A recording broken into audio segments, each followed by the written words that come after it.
Welcome to Luca and Miguel. Enjoy the video. In this video, I will explain how to decrease vitamin D levels. Start by getting a baseline blood test and talking to your clinician before altering supplements.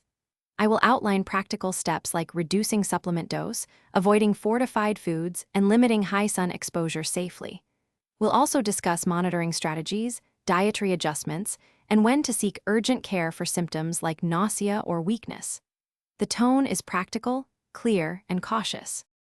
Begin with immediate, reversible actions you can take with your clinician's approval. Temporarily pause any vitamin D pill or lower the dose as advised. Remove obvious dietary sources like fortified milk and fatty fish from meals for a short period. Limit deliberate sun exposure and use clothing or sunscreen to reduce synthesis. These steps help lower circulating vitamin D while keeping changes safe and monitored by periodic blood tests. Monitoring is essential when adjusting vitamin D levels. Schedule follow-up blood tests every few weeks so your clinician can see trends and tweak the plan.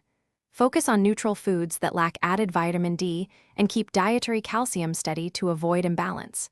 Keep a simple symptom log and report things like nausea, weakness, confusion, or excessive thirst promptly. Timely feedback helps prevent complications and guides safe dose adjustments. Thanks for watching and please subscribe. It's the best investment you'll ever make.